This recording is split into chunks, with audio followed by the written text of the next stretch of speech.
Welcome to I News. This is Nidhi. ఇప్పుడు అందరి దృష్టి ఒకే చోట, అదే ఠాక్రే. మహారాష్ట్రలో రాజకీయ సమీకరణాలు శరవేగంగా మారుతున్నాయి.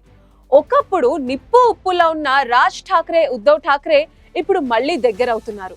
ఇది కేవలం కుటుంబ కలయిక కాదు, ఇది మహారాష్ట్ర రాజకీయాల గతిని మార్చే ఒక భారీ పరిణామం. శివసేన ఇప్పుడు రెండుగా చీలి ఉంది.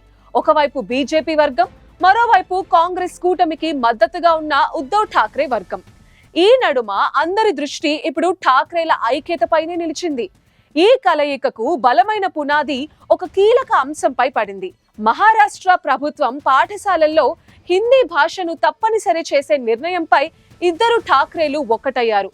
భాషాభిమానంతో మరాఠీ అస్మితను కాపాడటానికి కలిసి పోరాడతామని ప్రకటించి ఒకే వేదికని పంచుకున్నారు. ఇది కేవలం ఒక భాషా వివాదం కాదు, ఇది మహారాష్ట్ర ప్రజల భావోద్వేగాలను నిద్రలేపిన అంశం. ఇక్కడి నుండే వారి మధ్య ఐక్యతకు బీజాలు పడ్డాయి. ఇప్పుడు అసలు సిసలైన మలుపు ఇక్కడే. ఠాక్రే సోదరులు మళ్లీ దగ్గరవ్వటం బీజేపీకి ఎందుకు అంత పెద్ద సవాలుగా మారింది? బాలాసాహెబ్ ఠాక్రే స్థాపించిన శివసేనకు మహారాష్ట్రలో బలమైన పునాదులున్నాయి, ముఖ్యంగా ముంబై, ఠాణే, కొంకణ్ ప్రాంతాల్లో. శివసేన చీలిపోయిన తర్వాత ఉద్ధవ్ వర్గం, ఏక్నాథ్ షిండే వర్గం మధ్య ఓట్లు చీలిపోయాయి. ఇప్పుడు రాజ్ ఠాక్రే ఉద్ధవ్ తో కలిస్తే శివసేన, మహారాష్ట్ర నవనిర్మాణ్ సేన రెండిటికి ఉన్న బలమైన మరాఠీ హిందుత్వ ఓట్ బ్యాంక్ ఏకమయ్యే అవకాశం ఉంది. ఇది బీజేపీ షిండే కూటమికి గట్టి పోటీనిస్తుంది.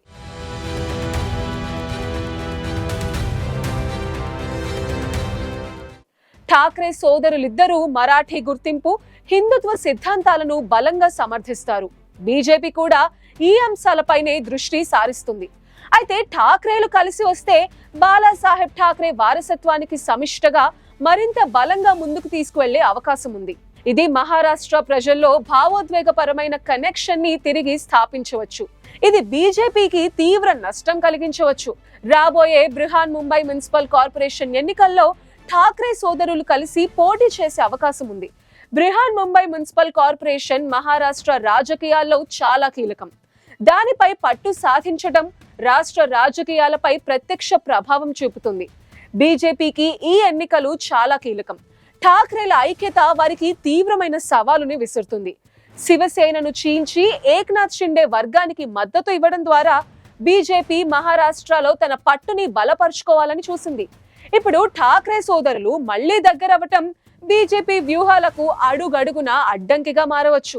ఇది మహారాష్ట్ర రాజకీయాల్లో కొత్త సమీకరణాలకు దారితీయవచ్చు. శివసేన చీలిక తర్వాత ఉద్ధవ్ ఠాక్రేకి కొంత ప్రజా సానుభూతి లభించింది. ఇప్పుడు రాజ్ ఠాక్రే మద్దతుతో ఈ సానుభూతి మరింతగా బలపడవచ్చు.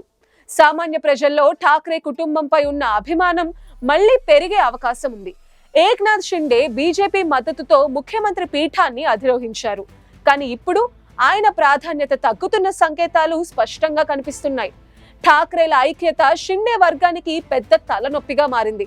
అటు శివసేనలో చీలిక, ఇటు ఠాక్రేల బంధం షిండే భవిష్యత్తును ప్రశ్నార్థకం చేస్తోంది. ఇప్పుడు అసలు సిసలైన మలుపు ఇక్కడే. ఠాక్రే సోదరులు మళ్లీ కలిసి బీజేపీకి మద్దతు ప్రకటిస్తే అది బీజేపీకి కొంత ఊరట. కానీ అలా కాకుండా వారు కాంగ్రెస్ నేతృత్వంలోని ఇండియా కూటమికి గ్రీన్ సిగ్నల్ ఇస్తే అప్పుడు అది బీజేపీకి పెద్ద దెబ్బ. మహారాష్ట్రలో బీజేపీ తన పట్టుని బలపరుచుకోవడానికి చేసిన ప్రయత్నాలన్నీ తలకిందులయ్యే ప్రమాదం ఉంది. ఠాక్రేల ఏకీకరణ మరాఠీ ఓటు బ్యాంక్ ని, హిందుత్వ సెంటిమెంట్ ని తిరిగి బాలాసాహెబ్ ఠాక్రే వారసుల వైపు మళ్లించవచ్చు. ముఖ్యంగా ముంబై, ఠాణే వంటి బలమైన కోటల్లో బీజేపీకి గట్టి ఎదురు దెబ్బ తగలవచ్చు. బీజేపీకి ఇది ఒక డెడ్లీ స్ట్రోక్ అనే చెప్పాలి.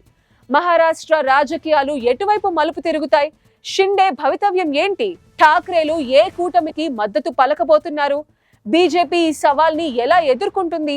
ఈ ప్రశ్నలన్నిటికీ సమాధానం రాబోయే రోజుల్లోనే తేలనుంది.